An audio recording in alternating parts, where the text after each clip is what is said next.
It's never over until life ends.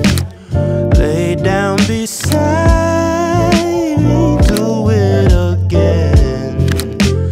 It's never over until Kurikulum adalah rencana pembelajaran yang menjadi pedoman dalam proses pendidikan yang mencakup tujuan, konten, metode, dan evaluasi pembelajaran yang diterapkan di sekolah atau lembaga pendidikan lainnya.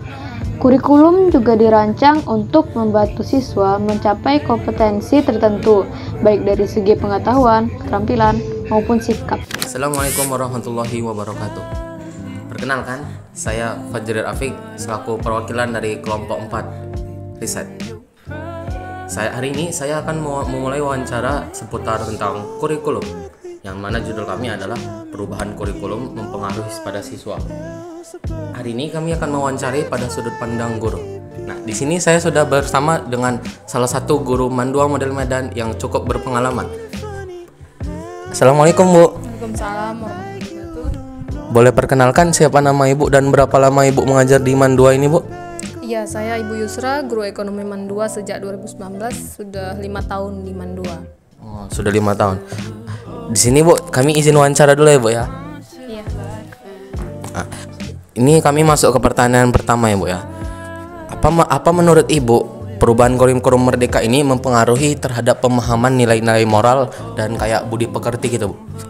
Ya, mempengaruhi ya. Kalau dulu kan kurikulum 2013 ya, di mana guru yang lebih dominan mengapai kelas, melakukan pembelajaran di kelas. Nah, sekarang kurikulum Merdeka tuh guru sama siswa tuh kolaborasi. Jadi sedikit berkurang moralnya, sedikit berkurang karena kayak terlalu bebas, terus kayak mana ya, kurang literasi lah muridnya. Jadi sehingga guru memberikan kebebasan sedikit kepada siswanya. Jadi sudah seperti teman sih, tapi bagus sih untuk perkembangan siswa-siswinya. Cuman untuk moral tadi ya, perubahannya ya ada sedikit perubahan moral. Jadi, Bu, kalau misalnya kita mau bandingkan ke kurikulum sebelumnya tuh, yang misalnya kayak ada kan sopan santun gitu kan, mana yang lebih sopan, Bu, antara murid sekarang yang dapat kurikulum Merdeka atau murid yang dulu yang Ibu waktu masih kurikulum K13, Bu? Lebih sopan yang 2013 kayaknya, iya. Memang terasa kali perubahan apanya, Bu ya? Iya. Kita lanjut pertanyaan kedua ya, Bu. Apakah perubahan kurikulum ini sesuai kebutuhan siswa di zaman sekarang, Bu? Sesuainya enggak kayaknya ya, karena kurikulum Merdeka itu sesuai kalau di sekolah yang terfasilitasi dengan fasilitas yang lengkap kayak di Mandua tuh cocok ya. Tapi kalau untuk ke sekolah-sekolah lain yang minim fasilitas, kemudian juga minim perangkat dan lainnya, itu sangat belum cocok gitu. Jadi kalau kita ikut pendidikan yang cocok untuk Indonesia ya lebih ke kayak Korea sih. Mereka masih kayak lebih kayak kurikulum 2013 gitu mereka kayak. Jadi menurut Ibu, Bu, kalau kurikulum Merdeka ini lebih cocok diterapkan di kota daripada di pelosok ya, Bu ya? Iya, dengan sekolah dengan fasilitas lengkap. Tapi kalau misalnya fasilitasnya nggak lengkap, nggak mendukung, itu belum cocok menurut Ibu. Dan itu juga disampaikan sama Pak Wakil Presiden dahulu, yaitu Pak Yusuf Kalla juga mengatakan hal tersebut gitu. Jadi kurikulum Merdeka ini belum cocok untuk di Indonesia karena minim fasilitas, juga masyarakat siswanya juga belum bahagia. Jadi kurikulum Merdeka itu cocok untuk siswa-siswi yang bahagia di rumah ya, dengan keuangan yang stabil, dengan kondisi keluarga yang harmonis. Tapi di Indonesia kan belum. Anak-anak aja sudah terbebani dengan keuangan keluarganya, kemudian keharmonisan keluarganya juga. Jadi itu belum cocok untuk di Indonesia menurut Ibu. Oke, Bu. Kita coba lanjut ke pertanyaan ketiga ya, Bu. Apakah perubahan kurikulum ini berhasil meningkatkan kemampuan siswa berpikir kritis dan keterampilan pada siswa, Bu? Kalau kreativitasnya pasti meningkat, keterampilannya juga meningkat karena kan kebebasan berpikir siswanya dibebasin gitu. Terus keterampilan dan kreativitasnya itu meningkat. Cuman hanya yang betul-betul aktif lah yang meningkat. Sementara kalau misalnya yang hanya 90%-nya teman-temannya pada kayak ngikutin let it flow aja sama teman-teman yang kreatif tadi. Jadi kayak bertumpu sama yang kreatif doang gitu. Sementara yang lain ya udah kayak nggak ada apa-apanya gitu. Baca pun kurang, memahami materi pun kurang gitu. Jadi hanya untuk beberapa siswa aja itu cocoknya. Jadi ini kayak misalnya Bu, kayak keterampilan siswa tuh meningkat karena dia sering belajar berkelompok sama siswa daripada sama karena gurunya dulu kan guru lebih kayak ngajarin semua betulan diajarin. Sekarang kan diarahkan ke siswa aja untuk dia apa ya Bu ya? Dan itu hanya aktif hanya untuk siswa-siswi yang aktif aja sih, makin aktif, sementara yang siswa yang pasif itu ya udah tetap pasif gitu menurut Ibu. Mulai begitu ya. Coba ke pertanyaan keempat. Bagaimana pendapat Ibu kayak siswa lebih daya juangnya lebih kuat yang mana dari kurikulum ke-13 atau kurikulum Merdeka yang sekarang? Daya juangnya kayak mana ya? Menurut Ibu daya juangnya lebih yang dulu sih, karena yang dulu itu secara pribadi mereka harus berjuang sendiri. Terus kalaupun sama dibuat kelompok, kalau walaupun kurikulum 2013 pun ada model pembelajaran dari gurunya yang buat kelompok. Jadi mereka sama-sama gitu. Sementara kalau yang kurikulum Merdeka ini kayak tadi lah, yang pasif ya udah ngikutin aja, sementara yang aktif kerja sendirian gitu. Berarti Ibu kalau misalnya kita bicara daya juang nih kan Bu, kalau kurikulum Merdeka ini kan sekarang ditiadakan kan, tinggal kelas, sistem ranking juga. Jadi kalau ke-13 itu kan masih ada tinggal kelas, berarti lebih daya juang lebih memang yang sebelumnya lah Bu ya, daripada sekarang ya. Karena berkurang tekanan ya Bu sekarang ya. Pertanyaan kelima. Menurut Ibu, mana lebih banyak siswa yang berprestasi pada saat kurikulum Merdeka atau K13 Bu? K13. Iya. Itu kira-kira kenapa menurut Ibu? Karena dari gurunya mereka punya tujuan gitu loh, kayak misalnya ujian akhir, kemudian memperbaiki nilai. Mereka harus memperbaiki diri sendiri, sadar sendiri gitu. Ada tujuannya. Sementara kayak di sini ya udah belajar nggak belajar akan naik kelas gitu. Jadi kurang isi amunisi sih mereka, kayak menjalani hidup ya udah hidup aja gitu. Sementara kalau kayak dulu kan kita harus berjuang nih, harus nilai naik, terus harus naik kelas, harus belajar, harus dapat nilai tinggi biar terima jalur undangan, itu lulus di PTN. Kok sekarang kan enggak gitu. Memang lebih prestasi kurikulum K13 ya Bu ya. Kita lihat aja jebolan tamatan zaman Pak SBY dulu ya, pasti lebih banyak yang merubah siswa-siswi yang menengah ke bawah itu banyak berubah hidupnya ketika kerja, karena lebih tangguh lagi dalam dunia kerja daripada yang sekarang gitu. Gitu ya Bu ya. Menurut Ibu nih, ini pertanyaan terakhir Bu. Apa kelebihan dan kekurangan Bu dari kedua kurikulum ini? Kita mulai dari kurikulum K13 dulu Bu ya. Kekurangannya ya kurangnya kreativitas. Kalau gurunya kan pembelajarannya ditentuin sama gurunya nih kan. Nah kalau gurunya nggak kreatif ya pembelajarannya gitu monoton, konvensional. Kalaupun ada model pembelajaran hanya sedikit, hanya 10% paling. Itu aja, kreativitasnya sedikit berkurang. Sementara kurikulum Merdeka kekurangannya itu tadi terlalu bebas sehingga kurang merata lah jadinya kreativitas itu, atau kegiatan kelas itu kurang merata bagi seluruh siswa menurut Ibu. Kalau misalnya kelebihannya Bu dari kedua kurikulum ini? Kurikulum 2013 otomatis kelebihannya itu menciptakan siswa-siswi yang tangguh ya. Siswa tangguh berjuang, kemudian punya tujuan, punya visi. Kalau kita hidup pakai misi kan tentu kita akan hidup terarah gitu. Sementara kalau di kelebihan di kurikulum Merdeka otomatis kreativitas itu akan meningkat. Jadi walaupun kita yang pasif ini ngikutin teman-teman yang aktif tadi, dia akan terinspirasi, jadi makin bebas berekspresi, bahkan akan menciptakan kreativitas atau produk-produk yang keren. Nah, kalau misalnya Ibu disuruh kalau misalnya Ibu kasih nilai Bu untuk kurikulum K13 dulu 1 sampai 10 itu kira-kira Ibu kasih nilai berapa? 90 ya. Kalau kurikulum Merdeka nih Bu? 75. Jadi kalau Ibu misalnya disuruh milih nih, kita misalnya ada pergantian kurikulum atau penetapan nih, Ibu milih kurikulum mana?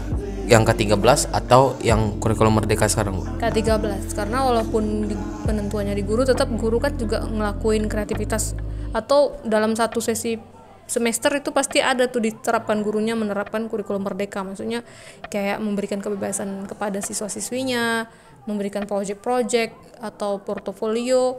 Itu dengan seperti itu juga menciptakan kurikulum merdeka, tapi tetap komandonya itu di gurunya. Jadi K13.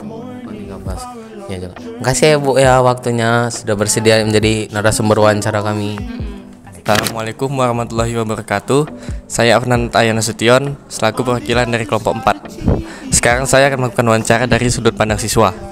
Di sini saya sedang bersama seorang siswa Pandu Amdel Medan yang merupakan anggota bidang OSIM dari bidang prestasi dan akademik. Boleh diperkenalkan? Oke, baik. Perkenalkan, nama saya Royan Nurwin Hasibuan. Saya merupakan anggota dari OSIM di bidang prestasi akademik. Oke, langsung saja ke pertanyaannya. Apakah Anda merasa perubahan kurikulum ini memberikan pengaruh pada pemahaman Anda tentang nilai-nilai moral? Mengenai nilai-nilai moral ya, saya rasa dengan adanya kurikulum merdeka ini sebenarnya itu dapat menurunkan semangat moralitas daripada siswa-siswa yang ada di sekolah gitu. Karena dengan salah satu sistem kebijakan dari kurikulum merdeka yang menyebabkan siswa itu pasti lulus dalam setiap kelasnya, itu menyebabkan kurangnya rasa sopan dan juga hormat daripada siswa itu kepada guru-guru maupun orang yang lebih tua, karena mereka itu jadi kurangnya rasa takut mereka terhadap guru-guru gitu, seperti itu. Kalau pengaruh baiknya itu ada nggak sih menurut Anda? Kalau untuk pengaruh baiknya itu saya rasa ada, karena kan kurikulum merdeka ini mengajarkan siswa itu lebih mandiri gitu dalam mengerjakan tugas-tugasnya. Jadi ya kalau mereka betul mengerjakan secara mandiri tanpa menggunakan bantuan-bantuan seperti AI, harusnya dengan kurikulum merdeka ini dapat membantu mereka gitu agar mereka lebih paham dengan materinya dengan cara mereka sendiri gitu. Oke. Langsung pertanyaan kedua, apakah perubahan kurikulum ini sesuai dengan kebutuhan siswa di zaman sekarang? Untuk kebutuhan siswa di zaman sekarang, kalau menurut pendapat saya pribadi, kebutuhan siswa di zaman sekarang itu bukan hanya tentang kepintaran saja gitu, namun juga tentang akhlak dan etika mereka. Sebagaimana mereka itu harus berakhlak sebagaimana kepada orang yang lebih tua gitu, kepada guru dan juga teman-teman sebayanya. Jadi salah satu fokus yang harusnya ditambahkan pada kurikulum kita pada saat ini tuh, yaitu adalah bagaimana pemahaman etika dan juga moral pada siswa-siswa di seluruh sekolah di Indonesia, seperti itu. Jadi kalau kurikulum K13 itu sesuai nggak kalau dibutuhkan sama siswa zaman sekarang? Kalau untuk kurikulum K13 saya rasa juga sebenarnya sudah cukup baik, tapi masih bisa lah ada yang ditambahkan juga seperti kayak saya bilang tadi, itulah pendidikan moral dan karakter.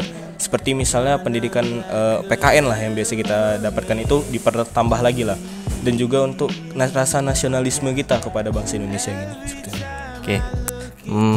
Apakah perubahan kurikulum ini berhasil meningkatkan kemampuan berpikir kritis dan keterampilan pada siswa? Ya, salah satu keuntungan daripada kurikulum merdeka ini yaitu adalah membantu siswa itu dalam belajar menggunakan cara mereka sendiri.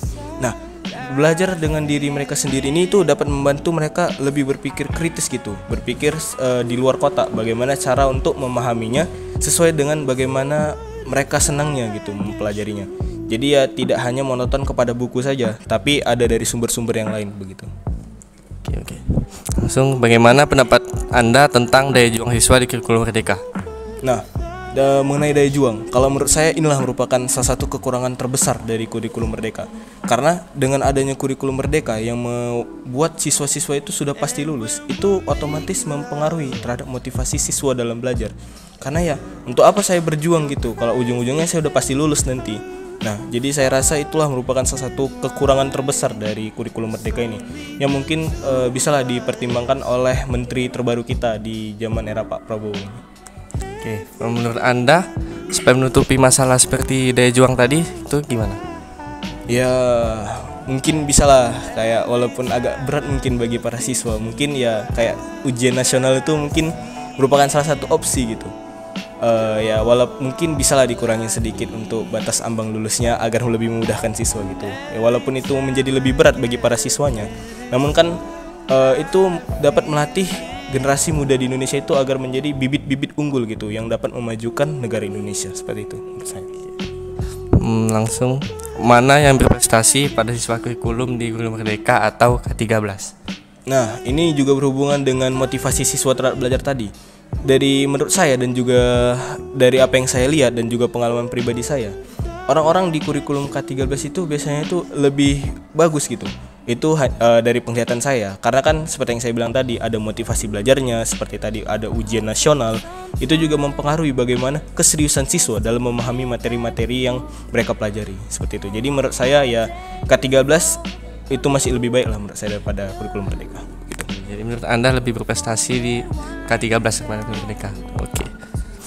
Langsung yang terakhir, apa kelebihan dan kekurangan dari kedua kurikulum ini?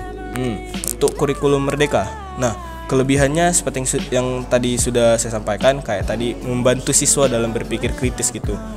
Bagaimana siswa itu belajar sebagaimana sesuka mereka gitu, dengan cara mereka sendiri. Jadi tidak terpaku pada buku aja, tapi bisa dari sumber-sumber yang lain.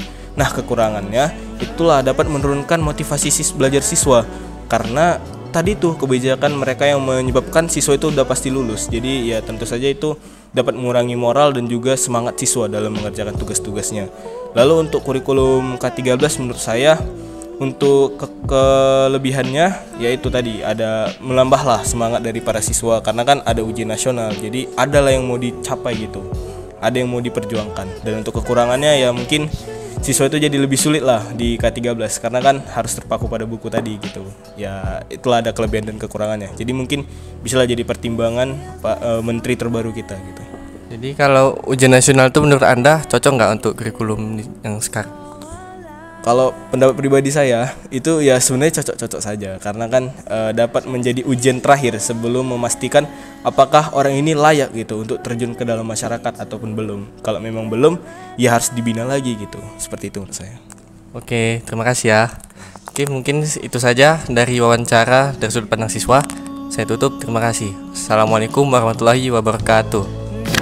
Berdasarkan hasil wawancara, dengan dua sudut pandang perubahan kurikulum memang berpengaruh terhadap siswa. Kedua narasumber merasa kurikulum Merdeka masih banyak kurangnya dibandingkan kurikulum K13 dari mulai segi semangat juang dalam belajar, moral dan prestasi. Tapi kurikulum Merdeka juga punya kelebihan seperti siswa lebih dituntut untuk menyelesaikan masalah